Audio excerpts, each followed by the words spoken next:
Chapter 1. Sam Collins flashed the Undertaker a healthy smile, hoping it wouldn't depress old Candle too much. He saluted. The skeletal figure in endless black nodded gravely, and took hold of Sam Collins' arm with a death grip.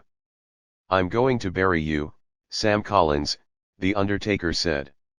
The tall false fronts of Main Street spilled out a lake of shadow, a canal of liquid heat that soaked through the iron weave of Collins' jeans and turned into black ink stains. The old window of the hardware store showed its age in soft wrinkles, ripples that had caught on fire in the sunset. Collins felt the twilight stealing under the arms of his t-shirt. The overdue hair on the back of his rangy neck stood up in attention. It was a joke, but the first one Collins had ever known Doc Candle to make. "In time, I guess you'll bury me all right, Doc, you meant." "In my time, not yours, Earthling." "Earthling." Collins repeated the last word.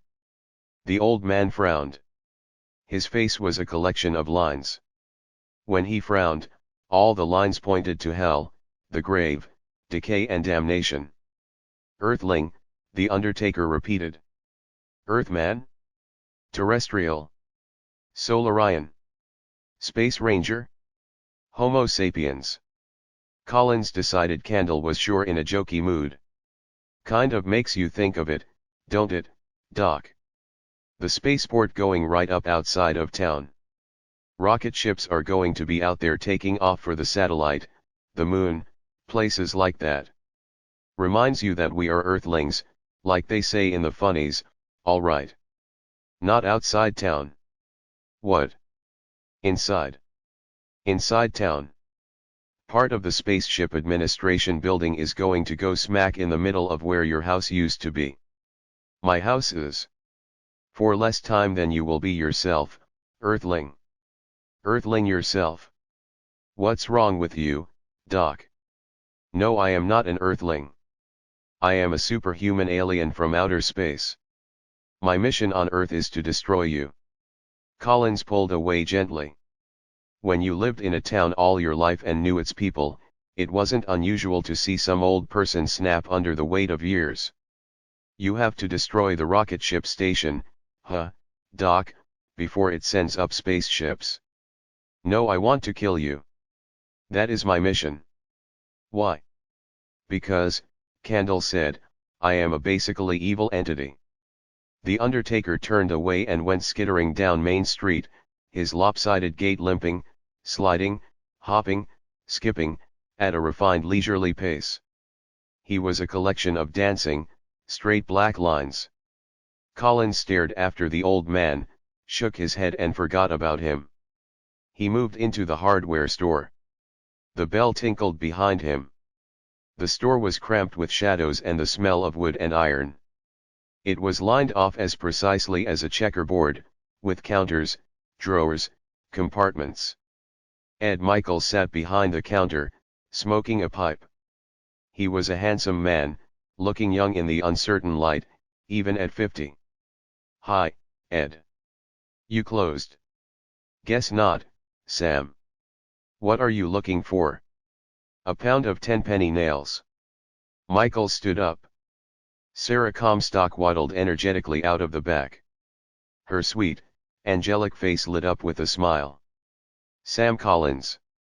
Well, I guess you'll want to help us murder them." "Murder?" Collins repeated. "Who?" "Those Air Force men who want to come in here and cause all the trouble." "How are you going to murder them, Mrs. Comstock?" "When they see our petition in Washington, D.C., they'll call those men back pretty quick." "Oh," Collins said. Mrs. Comstock produced the scroll from her voluminous handbag. "You want to sign, don't you? They're going to put part of the airport on your place. They'll tear down your house." "They can't tear it down. I won't sell. You know government men. They'll just take it and give you some money for it. Sign right there at the top of the new column, Sam." Collins shook his head. "I don't believe in signing things. They can't take what's mine." "But Sam, dear, they will. They'll come in and push your house down with those big tractors of theirs. They'll bury it in concrete and set off those guided missiles of theirs right over it. They can't make me get out, Sam said. Ed Michaels scooped up a pound, 1 ounce of nails and spilled them onto his scale. He pinched off the excess, then dropped it back in and fed the nails into a brown paper bag. He crumpled the top and set it on the counter. That's 29 plus 1, Sam. 30 cents. Collins laid out a quarter and a nickel and picked up the bag. Appreciate you doing this after store hours, Ed. Michaels chuckled. I wasn't exactly getting ready for the opera, Sam. Collins turned around and saw Sarah Comstock still waiting, the petition in her hand. Now what's a pretty girl like you doing, wasting her time in politics?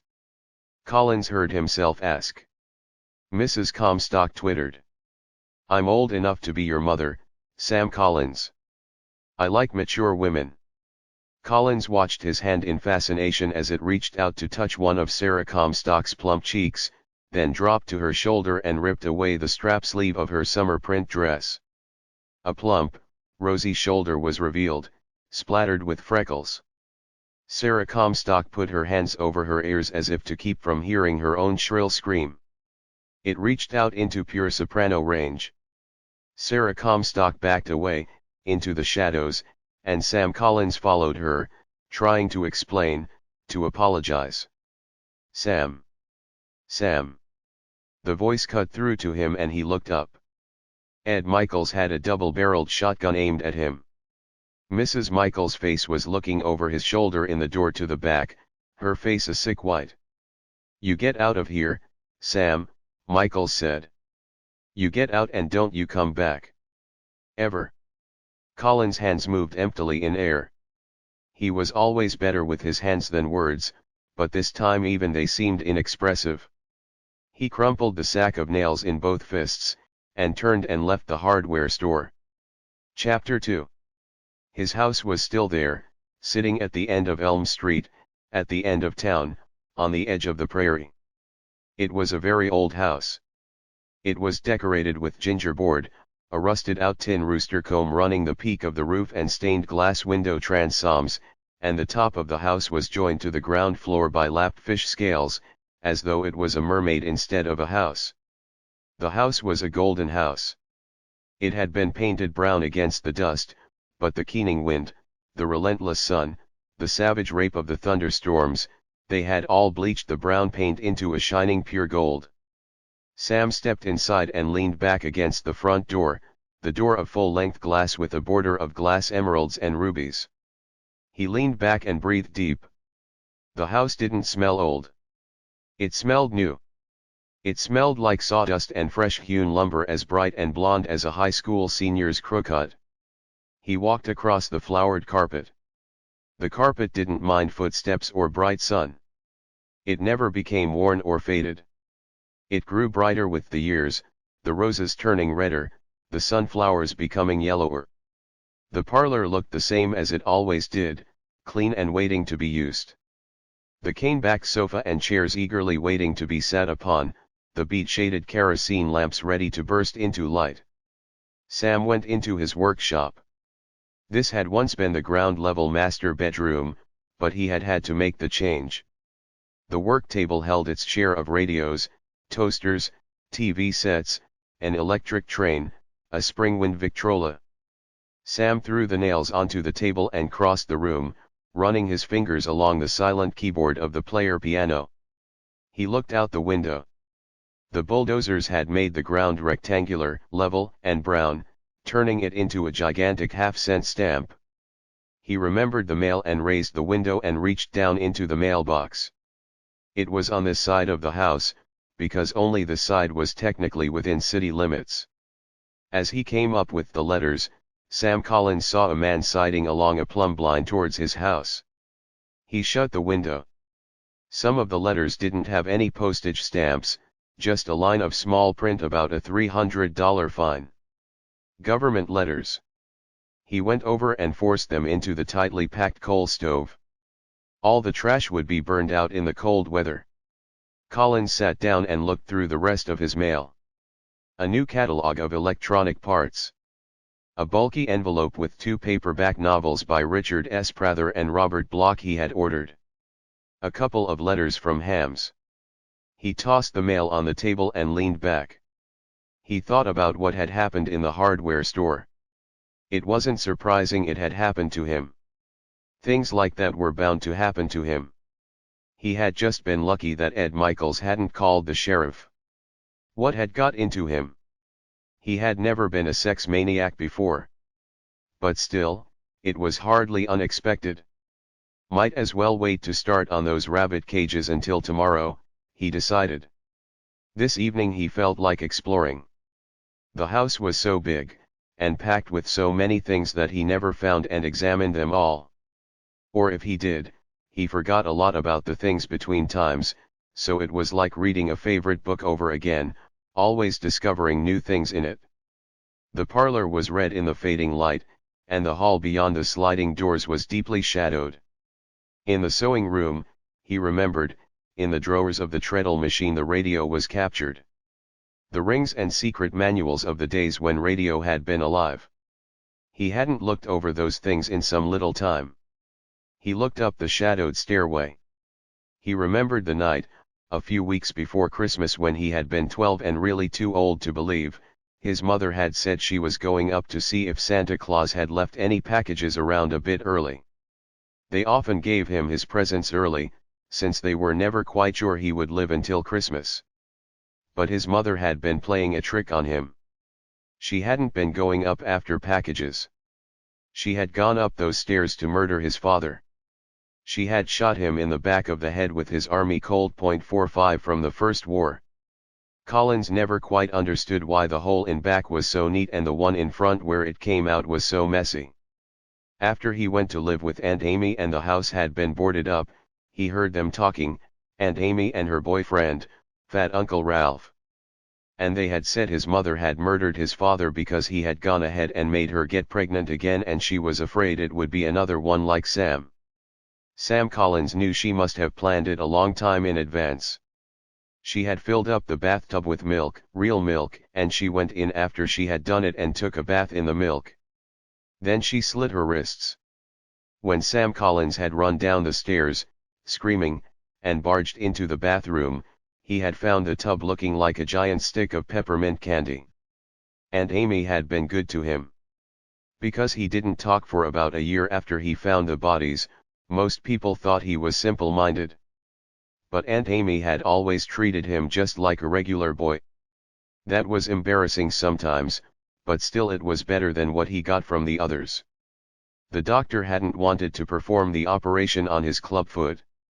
He said it would be an unproductive waste of his time and talent, that he owed it to the world to use them to the very best advantage. Finally he agreed. The operation took about 30 seconds. He stuck a knife into Sam's foot and went snick-snick. A couple of weeks later, his foot was healed and it was just like anybody else's. Aunt Amy had paid him $500 in payments, only he returned the money order for the last $50 and wished them Merry Christmas. Sam Collins could work after that. When Auntie Amy and Uncle Ralph disappeared, he opened up the old house and started doing odd jobs for people who weren't very afraid of him anymore. That first day had been quite a shock, when he discovered that not in all these years had anybody cleaned the bathtub. Sometimes, when he was taking his Saturday night soaker he still got kind of a funny feeling. But he knew it was only rust from the faucets. Collins sighed. It seemed like a long time since he had seen his mother coming down those stairs. He stopped, his throat aching with tightness. Something was very strange. His mother was coming down the stairs right now. She was walking down the stairs, 1 step, 2 steps, coming closer to him. Collins ran up the stairs, prepared to run through the phantom to prove it wasn't there. The figure raised a gun and pointed it at him. This time, she was going to shoot him. It figured. He always had bad luck. "Stop," the woman on the stairs said. "Stop or I'll shoot, Mr. Collins." Collins stopped, catching to the banister. He squinted hard, and as a stereoptic slide lost its depth when you shut one eye, The woman on the stairs was no longer his mother. She was young, pretty, brunette and sweet-faced, and the gun she held shrunk from an old army Colt to a .22 target pistol. "Who are you?" Collins demanded. The girl took a grip on the gun with both hands and held it steady on him. "I'm Nancy Comstock," she said. "You tried to assault my mother a half hour ago." "Oh," he said. "I've never seen you before." "Yes, you have. I've been away to school a lot, but you've seen me around. I've had my eye on you. I know about men like you. I know what has to be done. I came looking for you in your house for this." The bore of the gun was level with his eye as he stood a few steps below her. Probably if she fired now, she would kill him. Or more likely he would only be blinded or paralyzed, that was about his luck. "Are you going to use that gun?" he asked. "Not unless I have to. I only brought it along for protection. I came to help you, Mr. Collins." "Help me?" "Yes, Mr. Collins. You're sick. You need help." He looked the girl over. She was a half-dozen years younger than he was. In most states, she couldn't even vote yet. But still, maybe she could help, at that. He didn't know much about girls and their abilities. "Why don't we go into the kitchen and have some coffee?" Collins suggested. Chapter 3. Nancy sipped her coffee and kept her eyes on his. The gun lay in her lap. The big kitchen was a place for coffee, brown and black, wood ceiling and iron stove and pans. Collins sat across the 12 square feet of table from her, and nursed the smoking mug. "Sam, I want you to take whatever comfort you can from the fact that I don't think the same thing about you as the rest of Warax. What does the rest of the town think about me? They think you are a pathological degenerate who should be lynched. But I don't believe that." "Thanks. That's a big comfort. I know what you were after when you tore Mom's dress." In spite of himself, Collins felt his face warming in a blush. "You were only seeking the mother love you missed as a boy," the girl said. Collins chewed on his lip a moment, and considered the idea. Slowly he shook his head. "No," he said. "No, I don't think so." "Then what do you think?" "I think old Doc Candle made me do it. He said he was going to bury me. Getting me lynched would be one good way to do it. Ed Michaels almost blew my head off with his shotgun. It was close. Doc Candle almost made it. He didn't miss by far with you and that target pistol either. Sam, I may call you Sam, just try to think calmly and reasonably for a minute. How could Dr. Candle, the undertaker, possibly make you do a thing like you did in Mr. Michael's hardware store?" "Well, he said he was a superhuman alien from outer space." "If he said that, do you believe him, Sam?" "Something made me do that. It just wasn't my own idea." "It's easier that way, isn't it, Sam?" Nancy asked. "It's easy to say. It wasn't me, some space monster made me do it." "But you really know better, don't you, Sam? Don't take the easy way out. You'll only get deeper and deeper into your make-believe world. It will be like quicksand. Admit your mistakes, face up to them, lick them." Collins stood up, and came around the end of the table.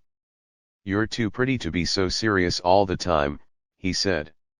"Sam, I want to help you. Please don't spoil it by misinterpreting my intentions.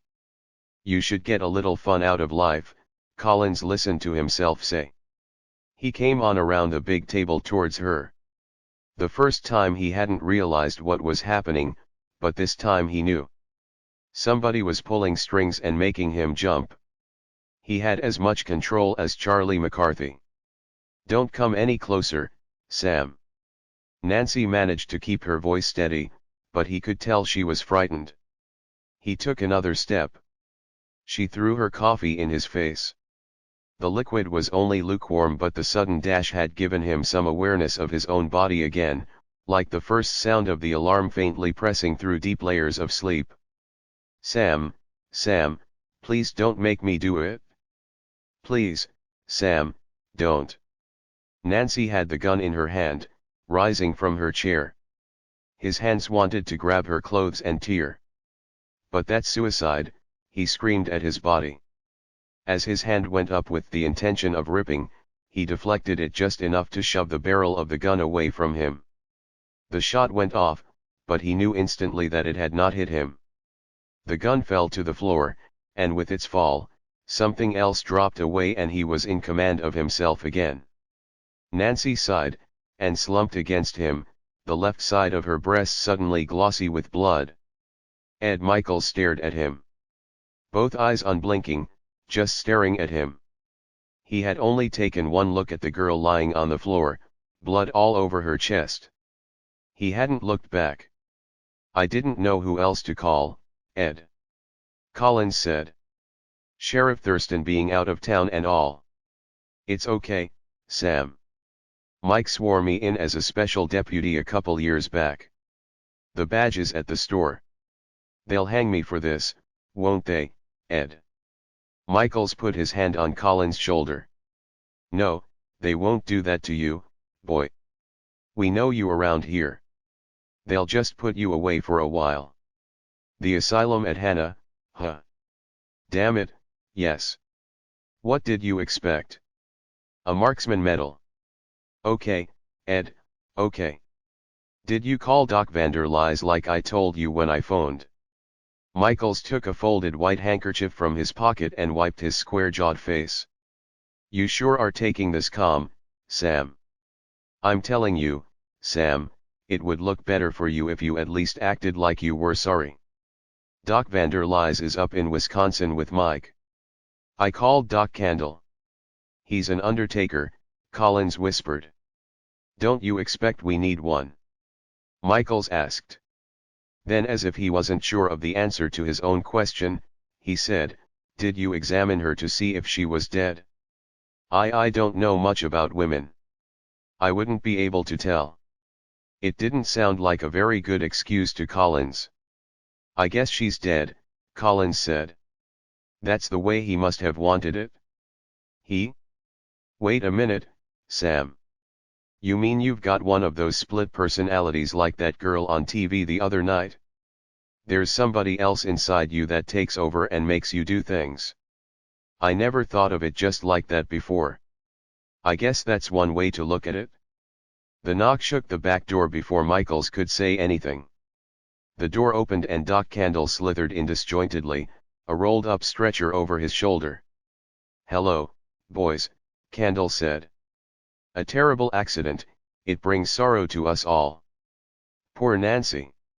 Has the family been notified? Good gosh, I forgot about it, Michaels said. But maybe we better wait until you get her arranged, huh, Doc? Quite so. The old man laid the canvas stretcher out beside the girl on the floor and unrolled it. He flipped the body over expertly like a window demonstrator flipping a pancake over on a griddle. Ed, if you just take the front, I'll carry the rear. My vehicle is in the alley. Sam, you carry that end for Doc. You're a few years younger. Collins wanted to say that he couldn't, but he didn't have enough yet to argue with. He picked up the stretcher and looked down at the white feet in the Scotch-plaid slippers. Candle opened the door and waited for them to go through. The girl on the stretcher parted her lips and rolled her head back and forth, a puzzled expression of pain on her face. Collins nearly dropped the stretcher, but he made himself hold on tight. Ed. Doc. She moved. She's still alive. Cut that out now, Sam, Ed Michaels snapped. Just carry your end. She's alive, Collins insisted. She moved again.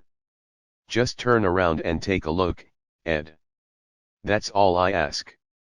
I heft this thing once, and that's enough. You move, Sam. I've got a .38 in my belt, and I went to Rome, Italy, for the Olympics about the time you were getting yourself born, Sam. I ought to be able to hit a target as big as you. Just go ahead and do as you're told. Collins turned desperately towards Candle. Maybe Nancy had been right, maybe he had been imagining things. "Doc, you take a look at her," Collins begged.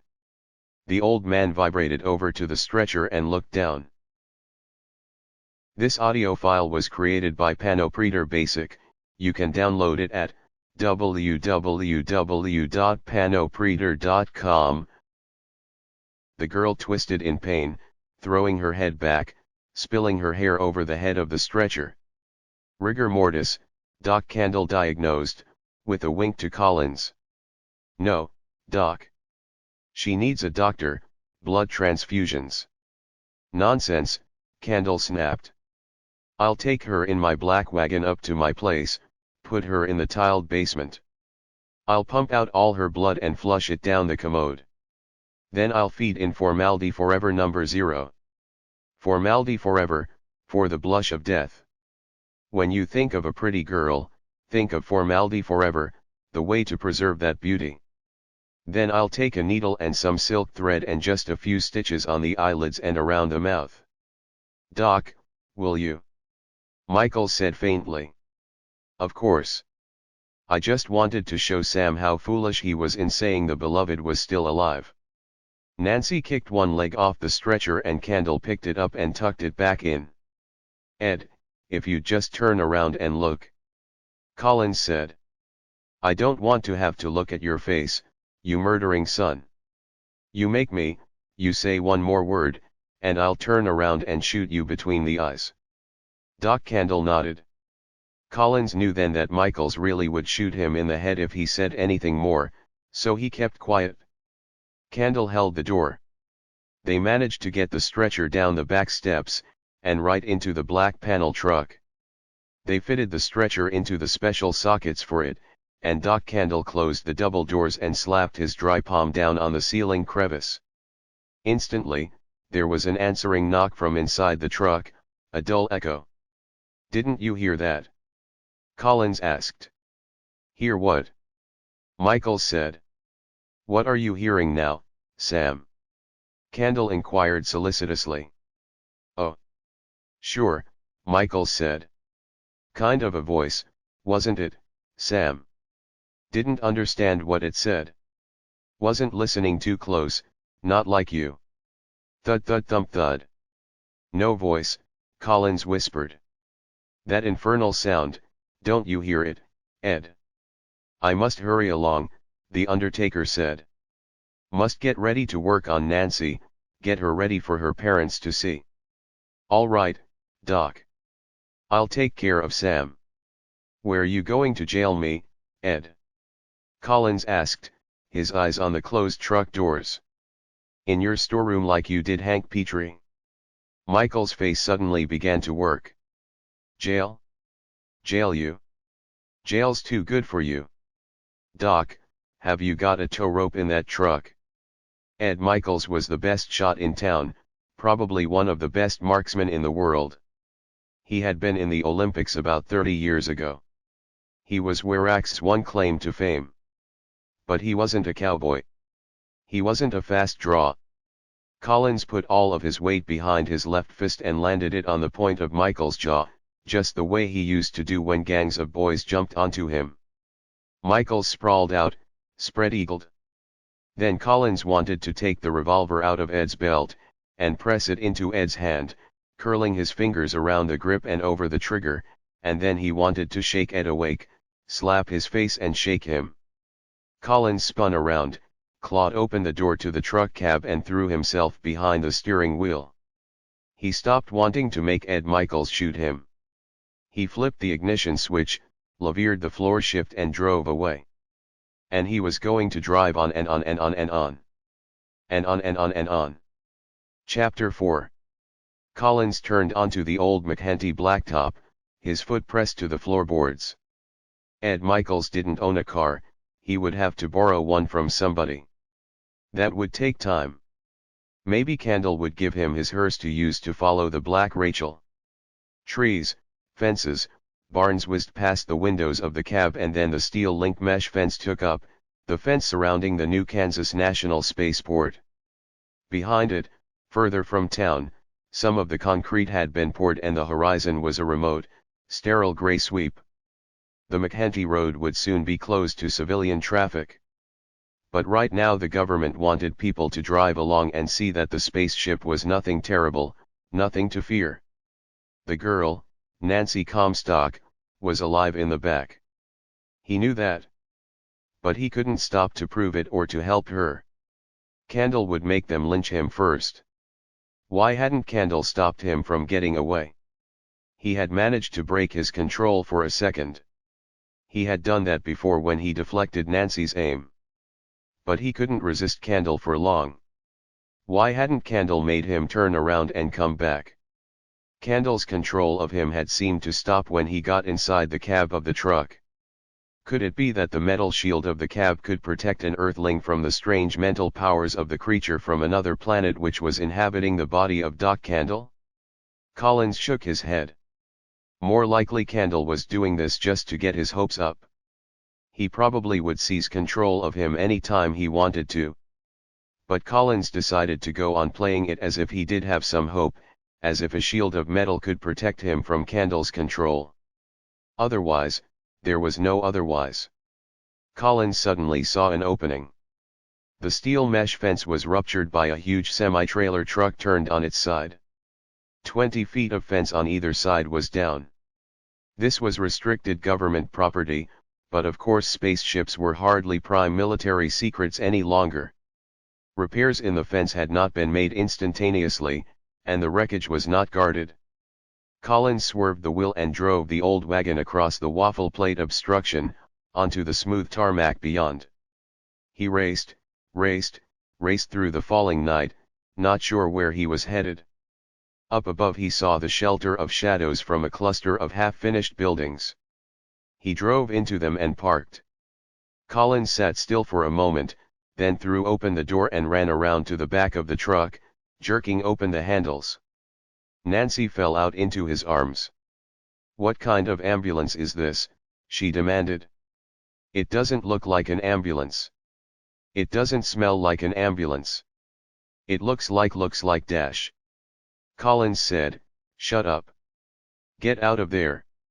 We've got to hide." "Why?" "They think I murdered you." "Murdered me? But I'm alive. Can't they see I'm alive?" Collins shook his head. "I doubt it. I don't know why, but I don't think it would be that simple. Come with me." The blood on her breast had dried, and he could see it was only a shallow groove dug by the bullet. But she flinched in pain as she began to walk, pulling the muscles. They stopped and leaned against a half-finished metallic shed. "Where are we? Where are you taking me?" "This is the spaceport." "Now shut up. Let me go." "No. I'm not dead," Nancy insisted. "You know I'm not dead. I won't press charges against you, just let me go free."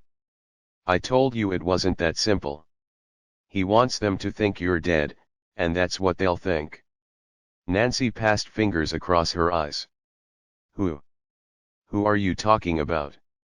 "Doc Candle. He won't let them know you're alive." Nancy rubbed her forehead with both hands. "Sam, you don't know what you're doing. You don't know what you're getting yourself into. Just let me show myself to someone. They'll know I'm not dead." "Really they will?" "Okay," he said. "Let's find somebody." He led her toward a more nearly completed building, showing rectangles of light. They looked through the windows to see several men in uniforms bending over blueprints on a desk jury-rigged of sawhorses and planks. "Sam," Nancy said, "one of those men is Terry Elston. He's a Warax boy. I went to school with him. He'll know me. Let's go in." "No," Collins said. "We don't go in." But Nancy started to protest, but stopped. "Wait. He's coming out." Collins slid along the wall and stood behind the door. "Tell him who you are when he comes out." "I'll stay here." They waited. After a few seconds, the door opened. Nancy stepped into the rectangle of light thrown on the concrete from the window. "Terry," she said. "Terry, it's me, Nancy Comstock." The blue-jawed young man in uniform frowned. "Who did you say you were? Have you got clearance from this area?" "It's me, Terry." "Nancy. Nancy Comstock." Terry Elston stepped front and center.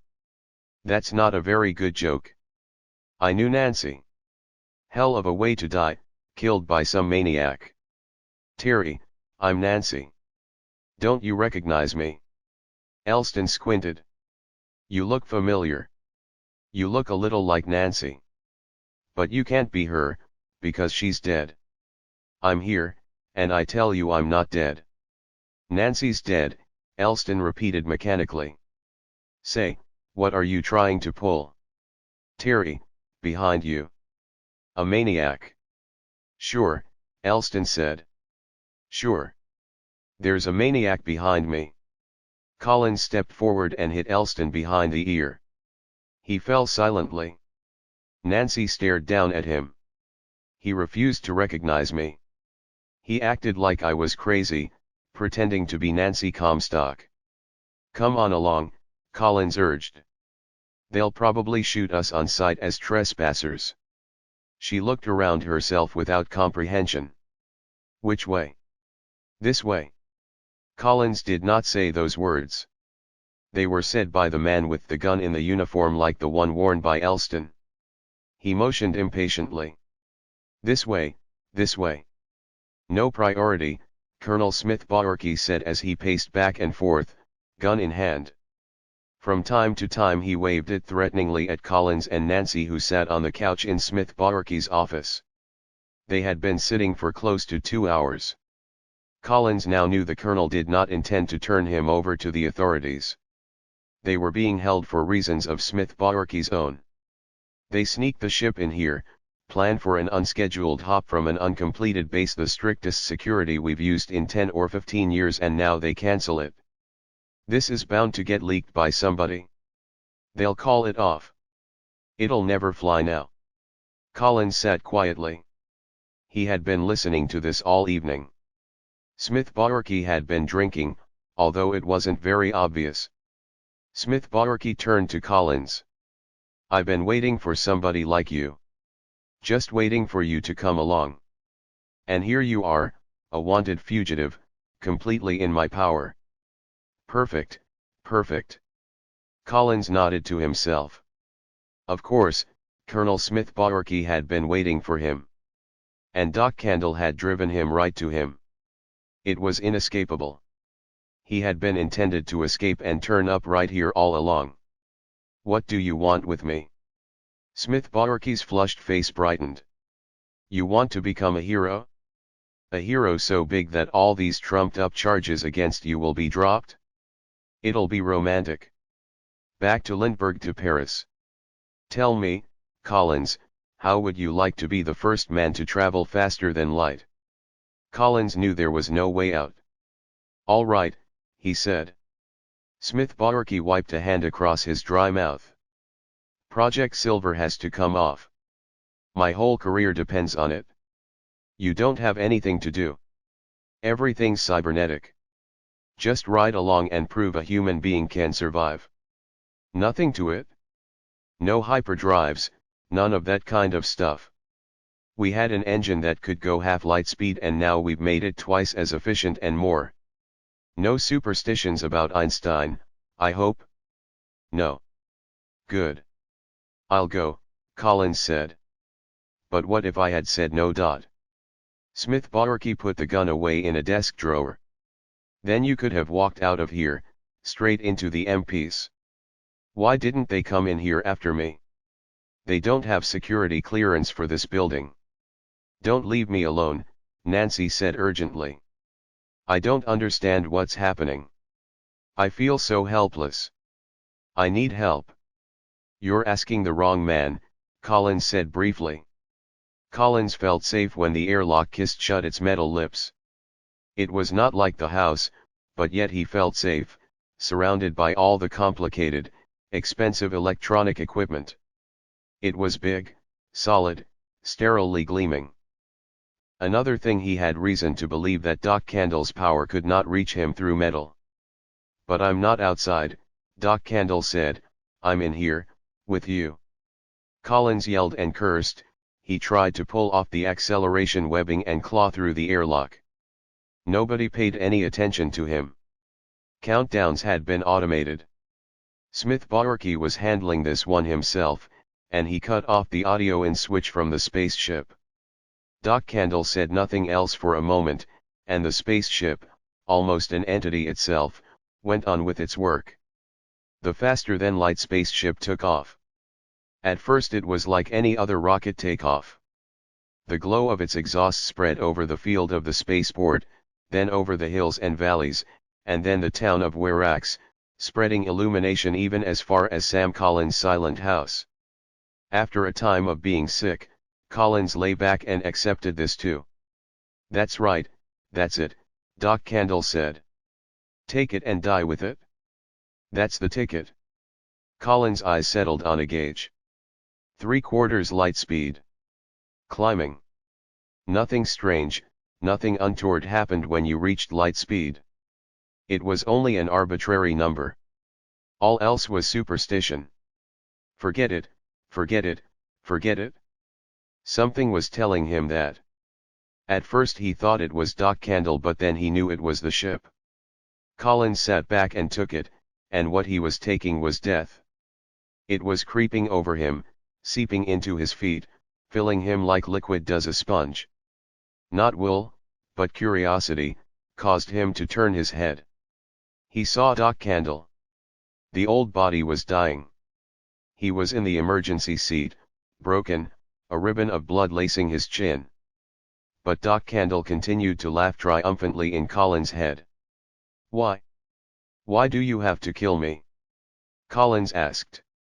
"Because I am evil." "How do you know you're evil?" "They told me so." Candle shouted back in the thundering silence of death's approach. "They were always saying I was bad." "They." Collins got a picture of something incredibly old and incredibly wise, but long unused to the young, clumsy gods. Something that could mar the molding of a godling and make it mortal. "But I'm not really so very bad," Doc Candle went on. "I had to destroy, but I picked someone who really didn't care if he were destroyed or not. An almost absolutely passive human being, Sam. You." Collins nodded.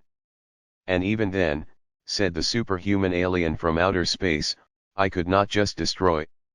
I have created a work of art." "Work of art?" "Yes.